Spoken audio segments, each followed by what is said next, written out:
यूरोपीय कंपनियों का भारत आगमन, और उसमें हम लोग पुर्तगाली और डच देख चुके हों। दो हुए थे ना, पुर्तगाली और डच दो ही हुए थे। अंग्रेज को देखना है। डेनमार्की में कुछ है नहीं, आगे फ्रांसीसी, यानी अंग्रेज और फ्रांसीसी कंपनियों पे चर्चा करनी। तो आइए देख लेते हैं अंग्रेज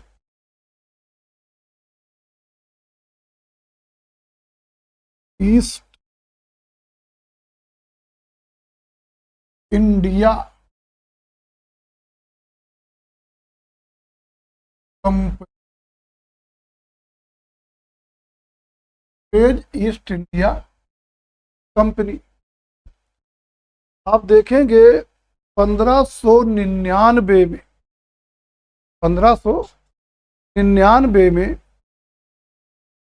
लगभग 500 व्यापारियों ने मिलकर पूर्वी देशों से व्यापार के लिए एक कंपनी बनाई, जिसका नाम रखा गया साहसी लोगों की मंडली। साहसी लोगों की मंडली। और इस साहसी लोगों की मंडली को ब्रिटेन की महारानी एलिजाबेथ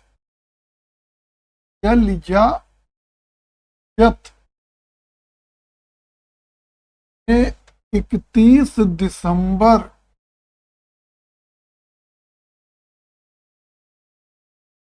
1600 को पूरब के साथ व्यापार की अनुमति दे दी।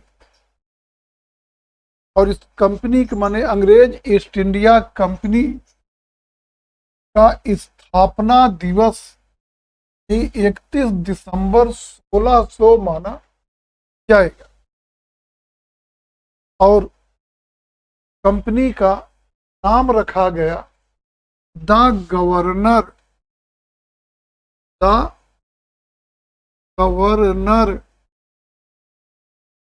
And company of merchants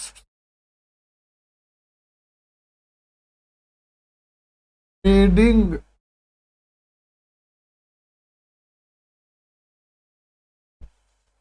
into the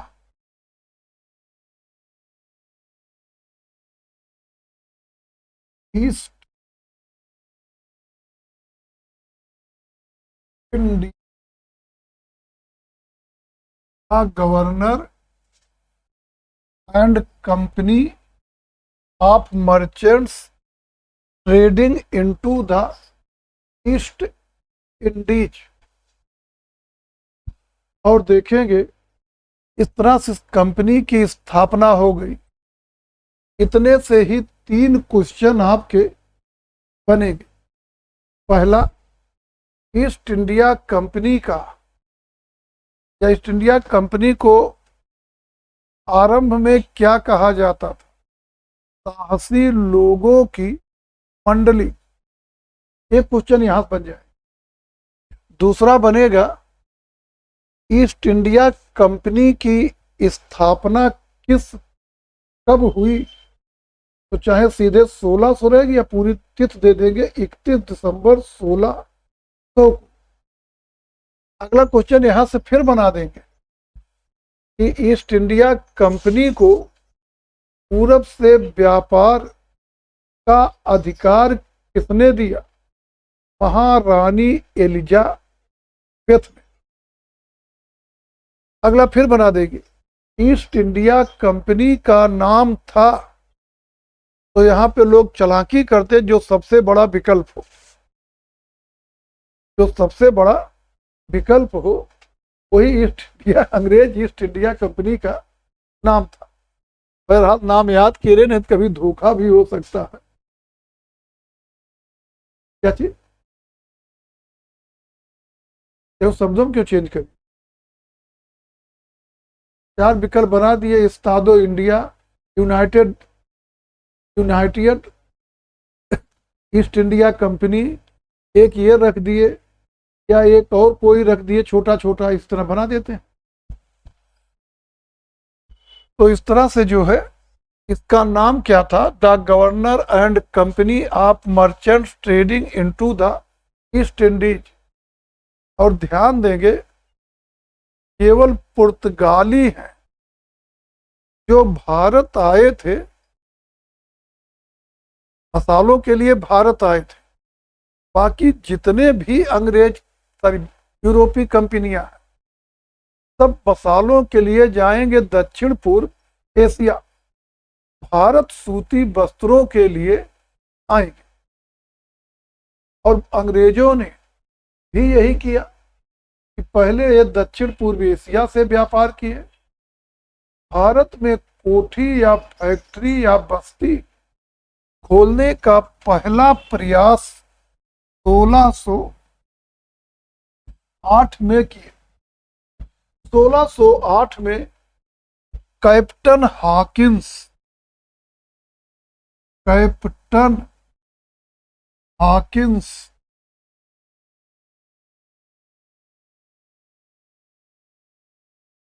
के नेतृत्व में हेक्टर नामक जहाज से अंग्रेज व्यापारियों का एक दल सूरत में उतरा। माने 1608 में कैप्टन हॉकिंस सूरत आया है हेक्टर नामक जहाज से। और ये 1608 से 1611 तक मुगल बादशाह जहांगीर के दरबार में रहेगा। जहांगीर से सूरत में कोठी खोलने की अनुमति चाहेगा, लेकिन और जहांगीर देने का इच्छुक भी है, लेकिन जो दरबार में पुर्तगाली थे उन्होंने इसका विरोध किया और इनको अनुमति नहीं मिली। यद्यप नहीं मिली तो इनके विरोध अंग्रेजों के दो स्तर पे होंगे। एक गुजरात में वहां के स्थानीय गुजराती व्यापारियों द्वारा विरोध होगा, दूसरे मुगल दरबार में पुर्तगालियों के द्वारा विरोध होगा। लेकिन जो है अनुमति तो नहीं मिली, फिर भी अंग्रेज स्थानीय लोगों को पराजित कर सूरत में अपनी कोठी स्थापित करने में सफल रहे।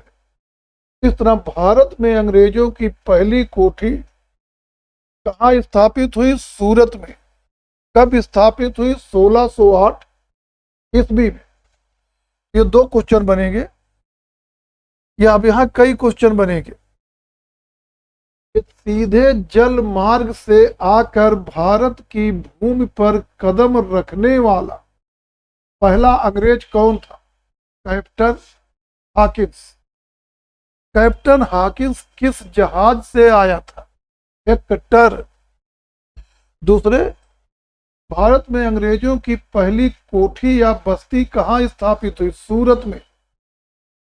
कब स्थापित हुई? 1608 ईस्वी में। ये क्वेश्चन यहां से आपके बनेंगे।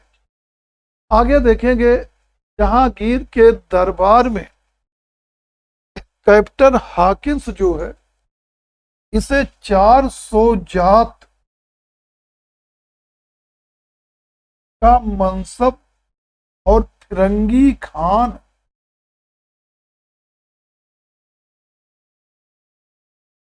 की उपाधि भी प्राप्त हुई थी। फिरंगी खान की उपाधि भी प्राप्त हुई थी। और ये चीजें भी आपसे पूछी जा सकती, किसे कितने जात का मनसब मिला था, और जो है इसे कौन सी उपाधि जहांगीर ने दी थी? फिरंगी खान। अब एक पॉइंट से ही और जानते रहिए, यहां तो इसकी जरूरत नहीं है, फिर भी आप लोगों के इतिहास में उसकी जरूरत पड़ेगी। कि इसी कैप्टन हॉकिंस के साथ विलियम फिच आया था। विलियम फिच आया था, ये अंग्रेज यात्री था और इसी ने तत्कालीन भारत के बारे में अपना यात्रा वृत्तांत लार्ज जनरल के नाम से लिखा। अब ये पूछ सकते विलियम फिच कब आया था? लार्ज जनरल किसका यात्रा वृत्तांत या किसकी पुस्तक है? तो ये चीजें आप ध्यान में रखें। अब आगे देखेंगे कि भारत में कोठी खोलने का ये अंग्रेजों का पहला प्रयास था। दूसरा प्रयास अगले चरण में हुआ और 1615 में इंग्लैंड के सम्राट जेम्स प्रथम का राजदूत बनकर कैप्टन हॉकिंस कैप्टन हॉकिंस तो हो गया, थॉमस रो जहांगीर के दरबार में उपस्थित हुआ और ये 1615 से 1619 तक भारत में रहा और 1615 के अंत से 1618 के अंत तक अर्थात 3 वर्षों तक मुगल दरबार में रहा। 3 वर्षों तक मुगल दरबार में रहा। और अब यहां देखिए, 2 चीजें पहले ध्यान दें। एक तो ये पहले वाला जो ये कंपनी का दूत है, ये राजदूत है। तो ये किसका राजदूत बनकर आया था? ब्रिटेन के सम्राट जेम्स प्रथम का राजदूत बनकर आया था। कब आया? 1615 में। मुगल दरबार में कितने वर्ष रहा? 3 वर्ष। भारत में कब तक से कब तक रहा? 1615 से 1619 तक। और देखेंगे थॉमस रो जो है, इसे मुगल साम्राज्य के सभी भागों में कोठियां खोलने की अनुमति मिल गई। अब आगे हम लोग देखेंगे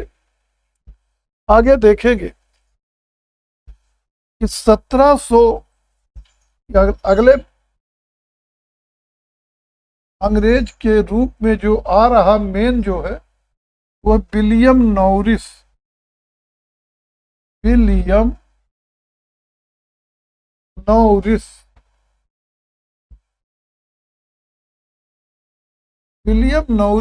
1701 में, मतलब औरंगजेब के दरबार में विशेषाधिकार प्राप्त करने के लिए उपस्थित हुआ। लेकिन इसे कोई विशेष लाभ, औरंगजेब है, कुशल बादशाह था, इसे कोई विशेष लाभ प्राप्त नहीं। अब आगे जानेंगे कि 1715 में अंग्रेज कंपनी का एक दूत मंडल कलकत्ता से मुगल दरबार के लिए रियायतें प्राप्त करने हेतु चला। इसका नेतृत्व दिया गया जॉन सुरमन को।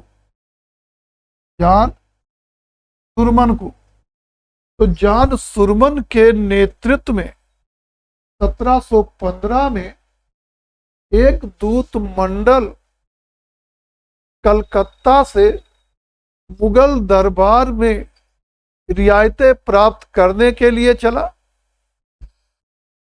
इस ग्रुप में, इस ग्रुप में जानेंगे कि हैमिल्टन नामक, हैमिल्टन, हैमिल्टन नामक जर्मन चिकित्सक, हैमिल्टन नाम का जो है जर्मन चिकित्सक, और ख्वाजा सेहूर्द, ख्वाजा सेहूर्द नामक द्विभाषिया भी था। तो इसके नेतृत्व में दूत मंडल आ रहा है।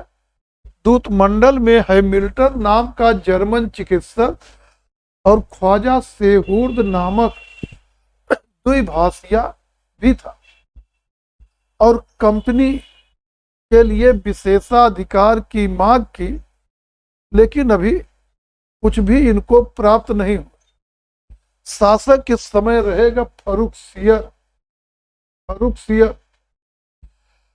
लेकिन आगे चलकर 1717 में हैमिल्टन ने फर्रुखसियर को एक असाध्य रोग से मुक्त कर दिया, माने उसे कुछ नासूर टाइप में था और ये इलाज करके ठीक कर दिया।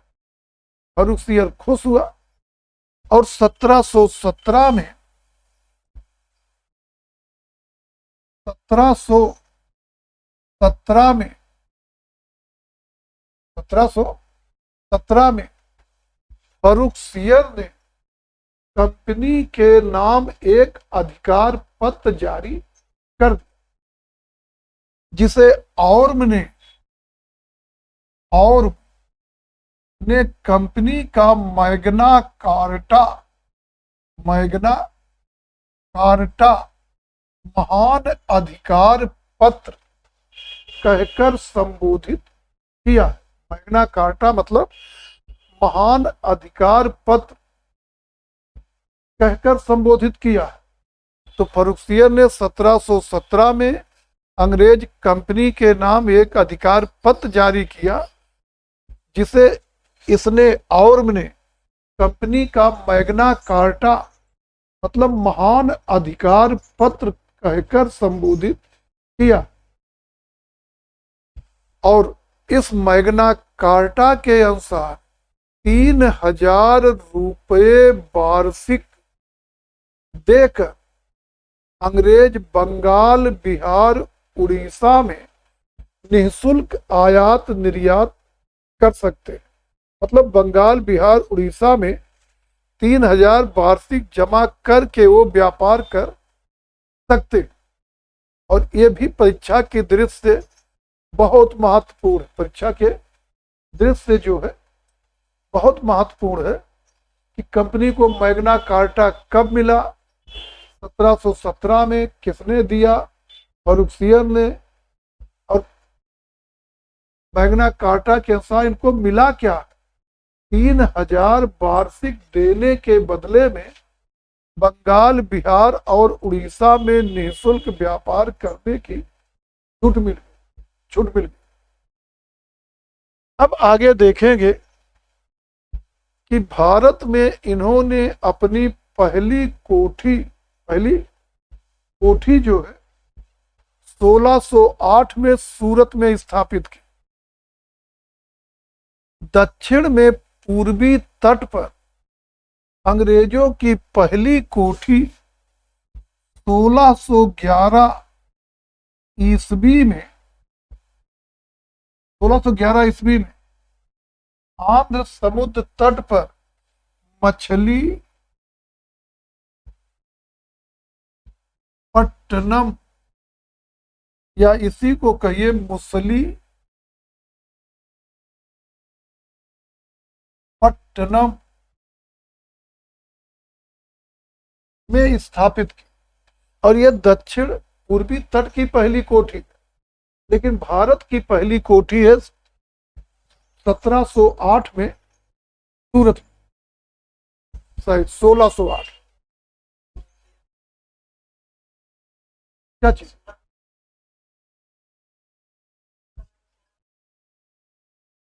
क्या चीज, कोठी? हाँ वो, लेकिन स्थापना तिथि उसकी 8 ही मानी जाए, 1608 में स्थापित की। वो 3 साल जो है मुगल दरबार में रहा। ये हमने कहा 1608 से 1611 तक जहांगीर के दरबार में। कोठी की स्थापना तिथि 1608 ही मानी। अब आगे देखेंगे 1632 में, 1632 में गोलकुंडा के शासक ने केवल 500 पगोडा, पगोडा स्वर्ण मुद्रा है, 500 पगोडा वार्षिक देने के बदले गोलकुंडा राज्य के सभी बंदरगाहों से निःशुल्क व्यापार की अनुमति प्रदान कर, जिसे सुनहला फरमान कहा गया। कंपनी का सुनहला फरमान कहा गया। ये भी बहुत महत्वपूर्ण है। इन्हें सुनहला फरमान कब कहां से मिला था? 1632 में गोलकुंडा से मिला। और सुनहला फरमान के तहत व्यवस्था क्या थी कि 500 पगोडा वार्षिक देकर गोलकुंडा राज्य के बंदरगाहों से निःशुल्क व्यापार कर सकते थे, निःशुल्क व्यापार कर सकते थे। और अब आगे देखेंगे कि 1600, ये दोनों मंत्र जानते हैं, सुनहला फरमान है और ये मैग्ना कार्टा। 1651 में शाहजहां के पुत्र शाह शुजा की अनुमति से बंगाल में अंग्रेजों की पहली कोठी स्थापित हुई। और कंपनी के संदर्भ में इतना आप लोगों के लिए पर्याप्त, आप लोगों के लिए इतना पर्याप्त है। क्वेश्चन कहाँ कहाँ से बनेंगे वो चीजें हम बता चुके हैं, या एक बार फिर से रिपीट कर दे रहे हैं कि ये क्वेश्चन जो आपके बनेंगे, बताया तो गया है सब, लेकिन रिपीट कर देते। अंग्रेज कंपनी का मूल नाम क्या था, या किस ईस्ट इंडिया कंपनी को साहसी लोगों की मंडली कहा गया? तो किसे कहा गया है? अंग्रेज ईस्ट इंडिया कंपनी को। अंग्रेज ईस्ट इंडिया कंपनी का प्रारंभिक नाम क्या था? साहसी लोगों की मंडली। अंग्रेज ईस्ट इंडिया कंपनी की स्थापना कब हुई? 31 दिसंबर 1600 ईस्वी को। दूसरे, किसके द्वारा इसकी स्थापना की गई?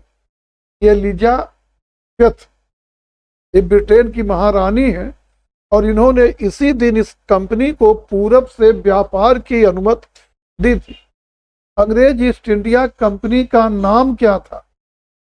पूरा नाम, the governor and company of merchants of England trading into the east Indies. Captain Hawkins Bharat कब आया? 1608 में। कैप्टन हॉकिंस किस मुगल बादशाह के दरबार में आया था? जहांगीर। जहांगीर के दरबार में कैप्टन हॉकिंस कितने समय रहा? 1608 से 1611 तक। कैप्टन हॉकिंस किस जहाज से आया था? हेक्टर। जहांगीर ने कैप्टन हॉकिंस को कितने जात का मनसब दिया था? 400 जात। और जहांगीर द्वारा कैप्टन हॉकिंस को कौन सी उपाधि दी गई थी? फिरंगी खान। और एक क्वेश्चन यहां से फिर, विलियम फिच कब आया था? 1608 में। विलियम फिच ने लिखा है लार्ज जनरल, लार्ज जनरल। आगे आएगा थॉमस रो कितने समय भारत में रहा? 1615 से 1619। जहांगीर के दरबार में कितने समय रहा? 3 वर्ष। 15 के अंत से 18 के अंत तक। अगला क्वेश्चन फिर बनेगा, ये किसका दूत बनकर आया था? इंग्लैंड के सम्राट जेम्स प्रथम का।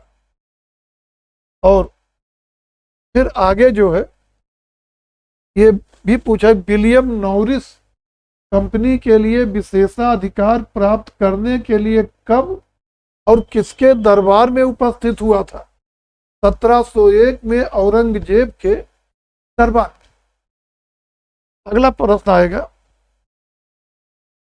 कि 1715 में किसकी अध्यक्षता में एक दूत मंडल कलकत्ता से दिल्ली मुगल दरबार के लिए रवाना हुआ? John Surman. अगला फिर दे देंगे कि 1715 में जॉन सुरमन की अध्यक्षता में मुगल दरबार जाने वाले दूत मंडल में कौन चिकित्सक था? हैमिल्टन ये जर्मन चिकित्सक है, या कौन द्विभाषिया था? ख्वाजा सेहूर्द ये आर्मीनियन द्विभाषिया है। अगला बना देंगे, कंपनी को मैग्ना कार्टा कब मिला? 1717 में। किस मुगल बादशाह के द्वारा कंपनी को मैग्ना कार्टा महान अधिकार पत्र प्रदान किया गया? फर्रुखसियत। और कंपनी को पहली बार किस मुगल बादशाह ने 3000 रुपये वार्षिक देने पर बंगाल, बिहार, उड़ीसा में निःशुल्क व्यापार की अनुमति दी? फर्रुखसियत। आगे 1717 के फरमान को किसने मैग्ना कार्टा कहा? ऑर्म ने। अगला रहेगा, भारत में पहली अंग्रेज कोठी थी, सूरत वाली कोठी, कब स्थापित हुई? 1608 में। भारत में दूसरी अंग्रेज कोठी थी, मछलीपट्टनम। भारत में पूर्वी तट पर स्थापित पहली अंग्रेज कोठी कौन थी? मछलीपट्टनम, भारत की दूसरी और पूर्वी तट की पहली। सुनहला फरमान कंपनी को कब मिला? 1632 में। किसने प्रदान किया? गोलकुंडा के शासक ने। और आगे, सुनहला फरमान के अनुसार इन्हें क्या सुविधा मिली? 500 पगोडा वार्षिक देने पर गोलकुंडा राज्य के सभी बंदरगाहों से निःशुल्क व्यापार। बंगाल में पहली अंग्रेज कोठी कब स्थापित हुई? 1651 में। 1651 में। किसकी अनुमति से स्थापित हुई? शाहजहां के पुत्र शाह सुजा, यही बंगाल का प्रांत पद रहेगा, शाह सुजा। इतनी चीजें जान रहे हैं तो यहाँ वाले क्वेश्चन जो आपके पूछे जाएंगे वो आउट नहीं होंगे। और अब हम लोग देखने चल रहे हैं फ्रांसीसी ईस्ट इंडिया कंपनी।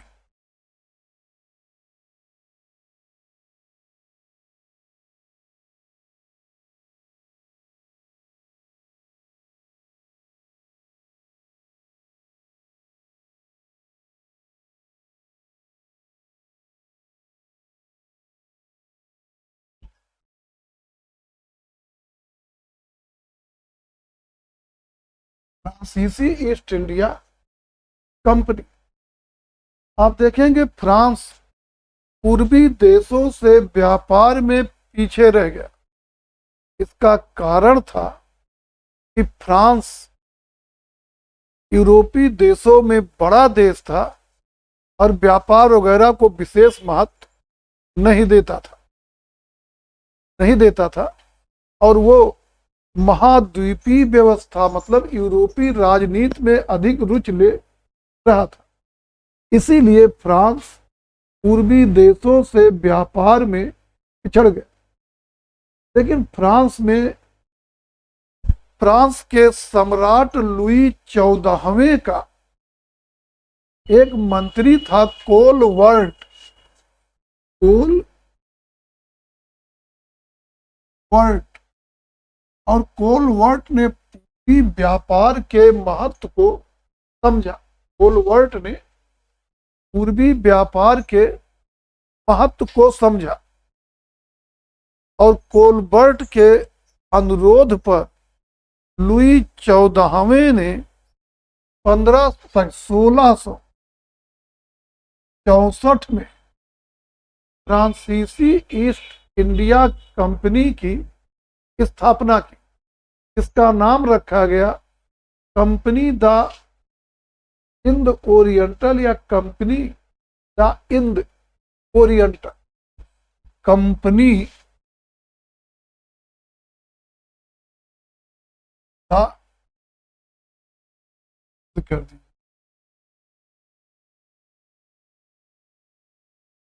ओरिएंटल।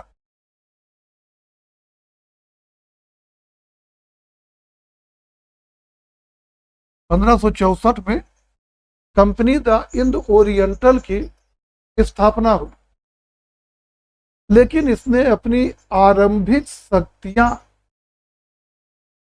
शक्तियां मेडागास्कर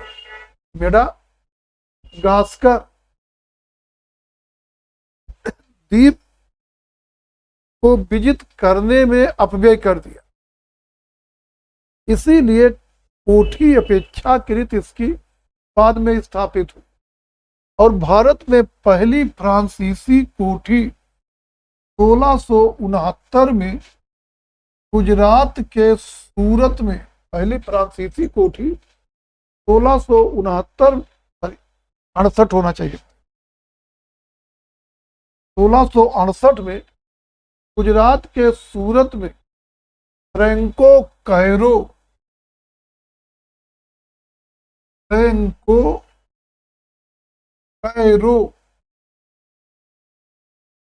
के द्वारा स्थापित की गई। फ्रैंको कैरो के द्वारा स्थापित की गई। दूसरी कोठी मछलीपट्टनम में अगले ही वर्ष 1669 में मछलीपट्टनम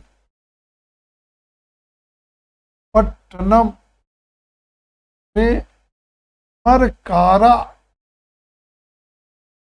के द्वारा स्थापित की गई।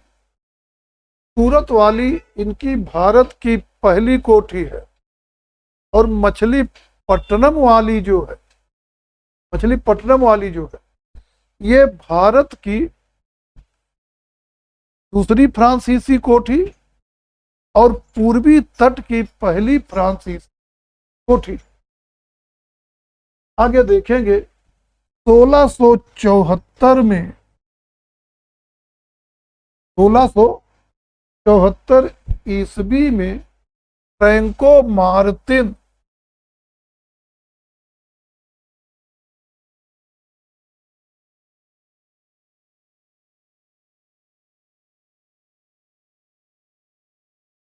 मार्तिन के प्रयासों से बंगाल के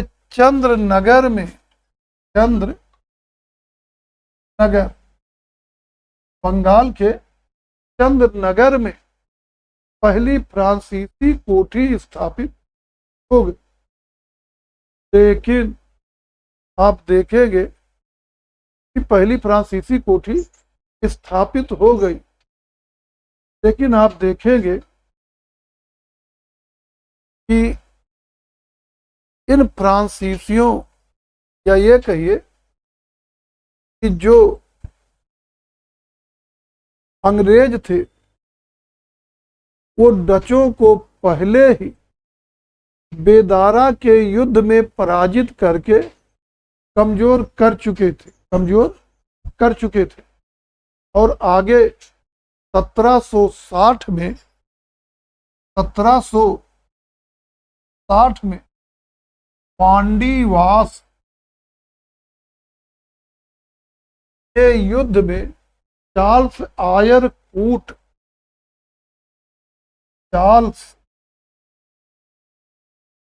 आयरकूट ने फ्रांसीसियों को पराजित कर आयरकूट ने फ्रांसीसियों को पराजित कर फ्रांसीसियों को भी हमेशा के लिए भारत में कमजोर कर दिया। और अब आगे भारत में यूरोपीय कंपनियों में अंग्रेज ही सर्वे सर्वा हो गए और उनका विरोध करने वाला कोई नहीं। क्वेश्चन कहां से बनेंगे? फ्रांसीसी कंपनी की स्थापना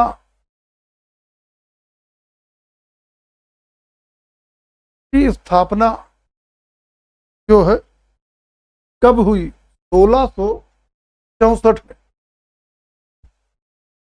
किसके अनुरोध पर फ्रांस के सम्राट लुई 14वें ने फ्रांसीसी कंपनी की स्थापना की?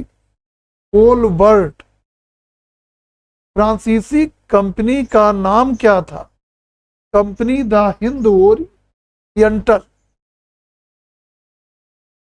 भारत में पहली फ्रांसीसी कोठी कब, कहां और किसके द्वारा स्थापित हुई? 1668 में स्थापित हुई। कहां स्थापित हुई? सूरत में स्थापित हुई। किसने स्थापित की? Franco carol. भारत में दूसरी फ्रांसीसी कोठी कब, कहां और किसके द्वारा स्थापित हुई? 1669 में स्थापित हुई। मछलीपट्टनम में मरकारा के द्वारा। बंगाल की पहली फ्रांसीसी बस्ती कौन थी? चंद्रनगर। और चंद्रनगर बस्ती किसके प्रयासों से स्थापित हुई? Franco Martin. वांडीवास का युद्ध कब हुआ? 1760 में। वांडीवास का युद्ध किन शक्तियों के बीच लड़ा गया? अंग्रेजों और फ्रांसीसियों के बीच।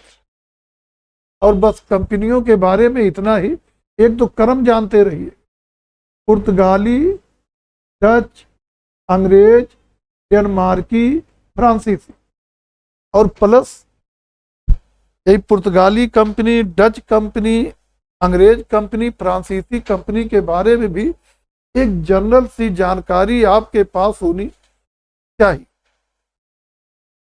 अब इतिहास में जब आगे बढ़ेंगे तो आगे क्या होगा कि अंग्रेज भारत में सर्वे सर्वा हो गए। विदेशी कंपनियों में सबसे शक्तिमान कंपनी या सर्वे सर्वा। और जानेंगे कि जो अंग्रेज हैं अब ये बंगाल में अपनी शक्ति स्थापित करने का प्रयास करें। तो अगली टॉपिक हम लोग बनाएंगे अंग्रेज ईस्ट इंडिया कंपनी, या आप शॉर्ट में केवल कहिए अंग्रेज कंपनी तो भी चल जाएगा। और बंगाल के नवाब, अंग्रेज कंपनी और बंगाल के नवाब। लेकिन इसके पहले कोई भी चीज कहीं कंफ्यूजन में हो तो उस पर हम लोग चर्चा कर ले और फिर आगे चला जाए। किसी को कुछ भी कंफ्यूजन में हो तो उस पर चर्चा कर लिया जाए।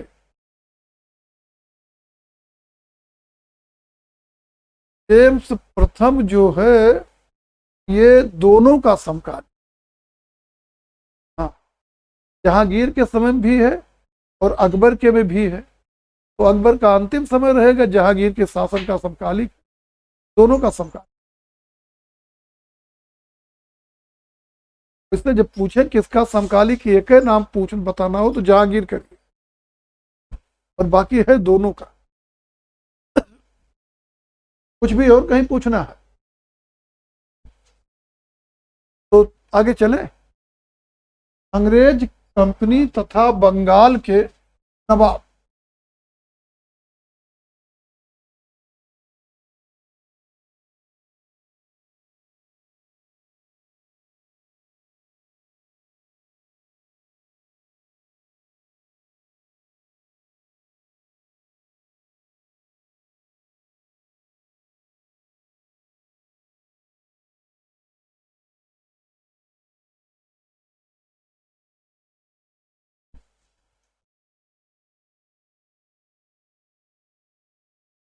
अंग्रेज कंपनी और बंगाल के नवाब, आप देखेंगे कि अंग्रेज जो व्यापारी के रूप में आए थे, धीरे धीरे बंगाल में अपनी शक्ति बढ़ाते गए और राजनैतिक प्रधान की स्थिति में आ गए, और फिर बंगाल से फैल कर आगे अंग्रेज लगभग संपूर्ण भारत पर अधिकार करने में सफल रहे, और बंगाल में अंग्रेजों को व्यापार की अनुमति मुगल बादशाह शाहजहां के समय में प्राप्त हुई। एक क्वेश्चन यहां से बने कि बंगाल में व्यापार की अनुमति, अंग्रेज कंपनी को व्यापार की अनुमति किस मुगल बादशाह के समय में प्राप्त हुई थी? तो शाहजहां के समय में प्राप्त हुई थी। और शाहजहां का एक पुत्र था शाह सुजा, शाह सुजा, और शाह सुजा जो है ये बंगाल के प्रांत पद या कहिए बंगाल के गवर्नर के पद पर था, और उसी के द्वारा अंग्रेजों को भारत में अंग्रेज कंपनी को बंगाल में व्यापार की अनुमति पहली बार प्रदान की गई थी। तो इस तरह से भारत में बंगाल में अंग्रेज कंपनी को व्यापार की अनुमति किस मुगल बादशाह के समय में प्राप्त हुई? तो आंसर होगा शाहजहां, और दे रहा ये अनुमति शाहजहां का पुत्र शाह सुजा, जो उस समय बंगाल का प्रांतपत या कहिए बंगाल का गवर्नर था। आगे देखेंगे जो अंग्रेज हैं ये बंगाल में अपनी बस्ती बसाने के लिए प्रयासरत थे, और 1651 में शाहजहां के समय में सुजा के द्वारा इन्हें बंगाल में कोठी खोलने की अनुमति मिल गई। इसी वर्ष 1651 में डॉक्टर बाउटन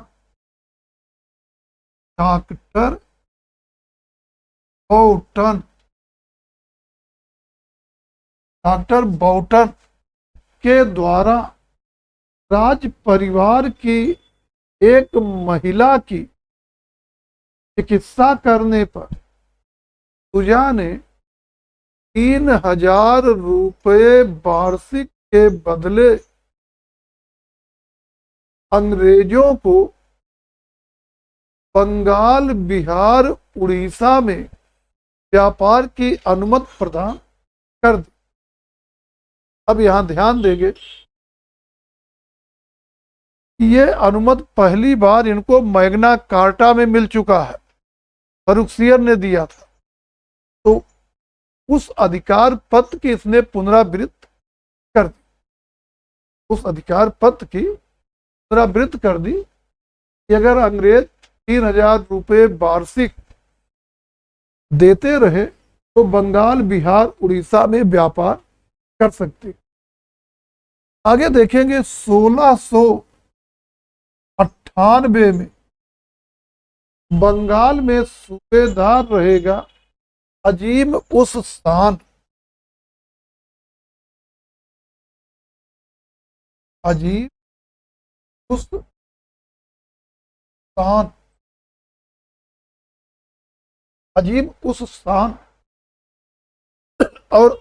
उस स्थान अंग्रेजों को सूता नाती, काली काता, गोविंदपुर, सूता नाती, काली काता, गोविंदपुर, ये 3 गांवों की जमींदारी पुराने मालिकों को केवल 1200 रुपये दिलवा कर दे दी जाए। तो मतलब सूता नाती, काली काता और गोविंदपुर के जो पहले के जमींदार थे, उनको अजीम उस्सान 1200 रुपये दिलवा देगा अंग्रेजों से, और इन गांवों की जमींदारी जो है वो अंग्रेज कंपनी को मिल जाएगी।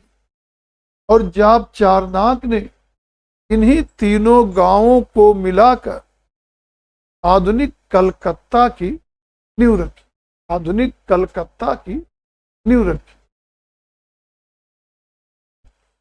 उधर देखेंगे बंगाल में अली वर्दी खां जब तक नवाब था, तो अली वर्दी खां एक योग्य नवाब था, एक योग्य नवाब था, और वो परिस्थिति को समझता था, और परिस्थिति को समझता था। उसने अंग्रेजों को छेड़ा नहीं और ना ही उन्हें ज्यादा मजबूत होने दिया। और जब उसके दरबारी ये कहते थे कि अंग्रेजों को बंगाल से निकाल दिया जाए, तो अली वर्दी खां कहता था कि अंग्रेज मधुमक्खियों के समान है, यदि इनको ना छेड़ा जाए तो ये शहद देंगे, लेकिन अगर छेड़ा गया तो काट काट के मार डालेंगे। ये कथन पूछा जा सकता। ने कहा, अली वर्दी खां ने अंग्रेजों के बारे में कहा, और वास्तव में अली वर्दी खां ये समझता था कि स्थल पे तो अंग्रेजों को पराजित किया जा सकता, उन्हें खदेड़ा जा सकता, लेकिन जल सख्त में वो ज्यादा शक्तिशाली और समुद्र मार्ग से बंगाल की घेराबंदी कर सकते। अली वर्दी खां के कोई पुत्र नहीं था, केवल पुत्रियां थी। कोई पुत्र नहीं था और केवल पुत्रियां थी। और उसकी मृत्यु के बाद 1756 में उसका दोहित मतलब पुत्री का पुत्र सिराजुद्दौला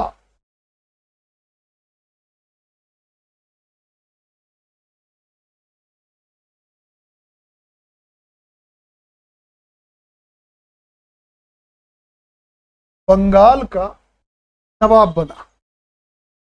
समय रहे 1756 से 57, बस 57 से 57। अब इसी पे रोक दीजिए। सिराजुद्दौला से आगे का इतिहास हम लोग कल देखेंगे। आज हम लोगों ने जो भी कुछ देखा उसमें कहीं कोई भी कंफ्यूजन हो तो उस पर चर्चा कर लिया